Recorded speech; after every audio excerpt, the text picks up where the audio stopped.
Brad ogamba otya? Alistede chechiro. Ndikiriya. Obulamu. Fit era. Soko wabuze kala kwa kubukedde. Ababukedde TV wagwani. Ya chiwani echi. Balikiriya. Ya nobody said teri agamba. Ngo babuza mu luyayeruka abatamanyi luyayeru no banatega otya byogambi. Anti eyo nze ndi muyaye. Era nange mampule emboza abasumba ngumikiza kubamanya musumba yakola ki? Yayogera wa yatubuuzaako. Kaino nabo bajja kumanya nti omuyaye yakola ki? Omuyaye yatubuuzizaako yakubeera siri mu kifaananyi kya busumba oba ekyobuweereza bonna obw'eddiini. Yamaani. Abantu soko bakube muko bakasitya denja ke bagale nnyo. Then nango ogenda kunkubira ndoza ka lockdown. Netusoke kali akabantu nango okuba akange. You know, me sitya kugambye sitya denja kubanga Kampala bwalinga nga somba byumeno bakera kabali galombye anto muzikete mulimo interview kati bwento mulaga bwensonga wagambe embu nze balayirira yabafokera kiri kye bawalula byonna byagala okukola bikole naye tonzijukiza lockdown gambye tonzijukiza Yaman. Tonzijukiza lockdown. Lockdown yo eno bichi ebyasinga okunyigiriza ennyo byogamba byotayagala kujjukira. Endowooza byangu nempita days ne bayongeramu 14 days ne polira nga mazima njagala goba days. Okategedde ya bye byanyigiriza. Bisire byo ale ni wali okola bichi. Abisire bira nali munga mbeera munga neteekateeka okubeera kino. Yaman. Ne baleeta endongo ne bajiggala ne mugamba chance yafu egenze. Chance etya konzi nali siri muyimbi. Nali neteekateeka batabwe nabeera omuyimbi. Era tekina kyenjogera ku ndongo nti oba ennyiza oba ki kuba najja nenjetegekedde kyenyiza okugamba. Ojo jetegekedde bangamba nawulirako wali yangamba bwagamba buli wiki ogenda kuba oluyimba.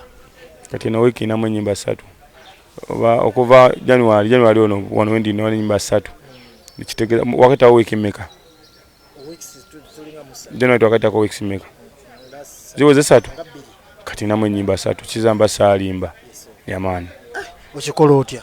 Bwekityo okubanga endongo tetujigula tujeyiyiza ate kati studio nyingi sibye biri ebyeddambo n'endongo tugirikodingira Kenya obo kyakulinnya eggaali ya mukka wiiki oyagala oluyimba olukola ki olukolera Yamaani tubyagondamu. Alien Skin abantu bano gyokolera ennyimba zino obasasula ssente oba kugula yakano recordinga? Studio za ssente ssebo osasula akasente ng'ofuna kangi ssebo studio za bei mitwalo 5 naye buli wiiki n'obanga ogenda mu studio.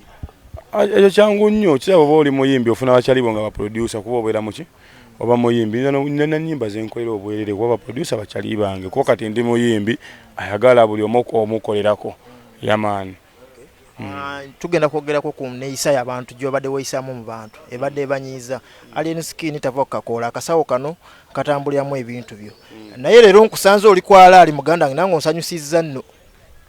Kyogana naye bujja nkunyiiza kadde nindeka kuba ngenda guluma kati kitegeeza ndeka kuba oluva wano gye ndaga era kati ky'oba okola oba si ekyo tomba wala era onyiige mu dakiika nga 5 okuva kati obusungu bukole ki obukyajingi kati kyajingi obusungu kuba bwe mba nkunyiiza gwe manya mu dakiika 5 okuva kati ngenda kukunyiiza nkusanyusizaamu kati ne dakiika 2 ate ebbanga eriddako onyiige nnyo kubanga bayira benze nkwanya ebinyiiza abantu ate nga njagala nnyo kale bwe mbeera nga sinyiiziza muntu mbeera ndabira dda nga bizinesi yange eringa erinnyiddwamu eggere kuba nkola mu gwa kunyiiza ki kunyiiza abantu Yamaani. Ekyogeze eky'abantu nti Alien Skin kati ofuuse kyakulabirwako abaana bakwegomba abaana abataba emijiji emite gitandika nti oba okola ebintu bino artist mu kamera tobikola naye bali bikole naye mu kamera obadde obikoleramu ku TikTok okwo kati gwe kati wulira nze saaliko omuto oza nabirabira kwani nange nabirabira ku bakulu abalingawo kuba nange naliko omuto era we nabeera omuto waliwo abaali babikola kitegeeza nange nabe nabirabirako ate n'ekirala alemye otereeza omwana wo bagamba alemeddwa otereeza omwana wo gwe omujento n'oyagala ate nzi omuyaye nkutereeza omwana wo kitegeeza gwe olina okwetereeza otegedde kuba amakyaki mangi nnyo nnyo okusinga ziggeto okitegeera naye babanga abaana basobodde nze gyenkudde amakyaki mangi nnyo naye basaaterera nange n'embeera bwe nti kitegeeza bandeke emanya eno tayipu yange n'abaana baabwe abali mu kika kyange bajja kungoberera mpaka okitegeera nze alien ate n'ekirala bino bye tukola si bipya kubanga Bob Marley babikola ddabula abaana bwe babikola n'abayimba Wiz Khalifa biki bano anti abanayoga beefulanya aba international kati mbageza ku bantu abatali ba bulijjo nti bazze babikola otegeera ate nga bali international ate abatagenda kuvaawo bazze babikola ki kati nze ndi kyakulabirako kya kabi nnyo eri abantu ntutofeekinganga kuba nekirala nze ndi mu future yange oli mu future saawa zino kagambe kineeno omanyi abakolera otuuka wano wendi omanyi abasaddaasa obulamu bwabwe otuuka wano wendi kati blood nze ndi mu future kuba saasubira nti nina kituukamu so kacya byonna sigenda kugwa ate sisobola kuva mu history wa Uganda kyogamba gwe alaba agamba mbwali niki kyogamba gwe mu history mwoli onakyokodde eggwanga nganze oliyogerwako nganze bwenjogeddwako kitegeeza sina kye neegomba kuba neegomba nga byonna mwendi ojja kugenda oli najja n'agamba mbuna akakola kagenda mulemesa kino kikyagenda okunnemesa kuba kikabadde kannemesa kyendi kati ndi sita tulanga abantu singa tulya kakoola kajja kulemesa okubeera sita ode ndi sita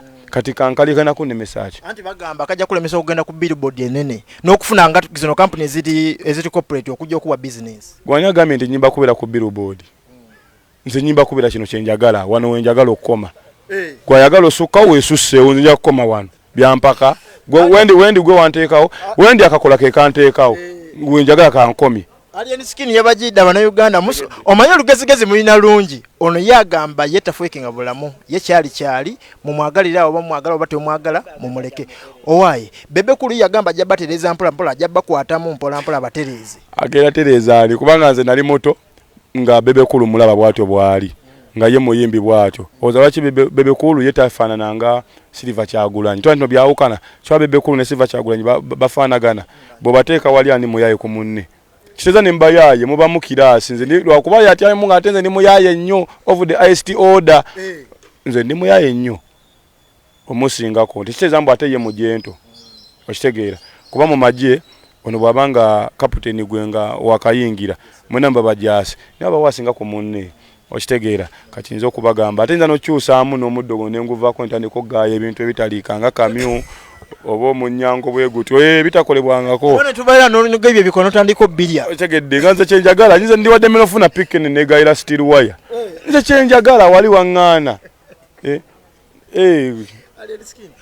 kuyimba kuno kumaze mbanga ki kuyimba sikumaze mbanga dene ndi myezi nga mukaago oba ibanga wali wayimbako ne bigana mu kusooka ani yagamba gwe buuzo oyo nayimbako ninako kolabo naye oyo gwe nayimbako naye ne bigaana kale bwe byagaana ndiwa era yaliwa gwe bitaaganirya otegedde ewe ekito bwe kiba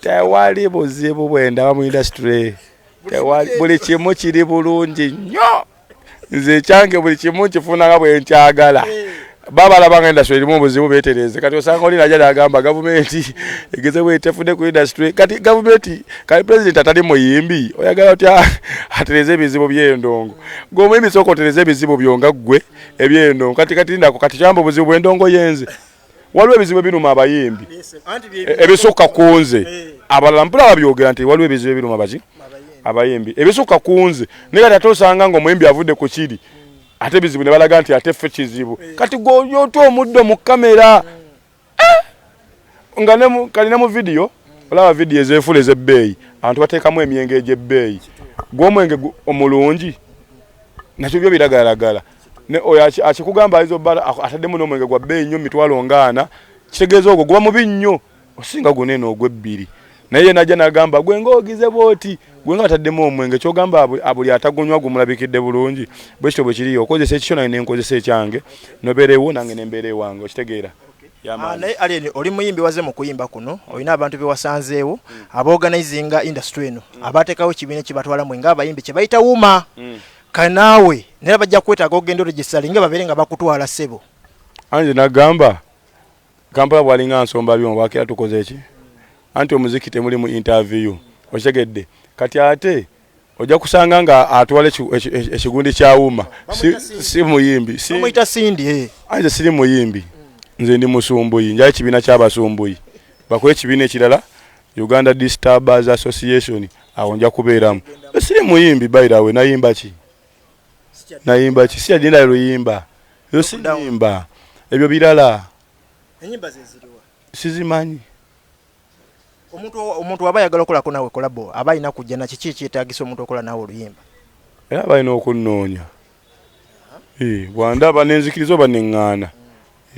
Otekawo condition nti waba atuse ne mwogera. Nedda nze nsalawo kasita ndaba njogera naye gwe wadde agakolabo. Wadde kitolaba. Waliwo akutumye?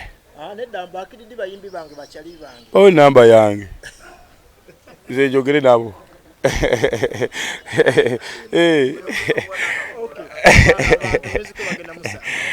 Music wange bamufuna, ekyo okumanya music bamufuna, ye music kati ali ku social media bamukola ki? Bamufuna tekitaakulagira abantu kwa byavaawo wali eri bati ayagala music waguli musange wano omulembe gwa .com ku .com kona kwali. N'abantu bagamba ali ensikini aze n'amalala mangi, ali ensikini anamalako ne industry eno abamala nga bagwa mangu. Naffe twagala kugwa mangu. Ekindeese n'amalala mangi nange nkolerera kugwa mangu. Yesebo. Wali wangano gwa. Ndikangwe.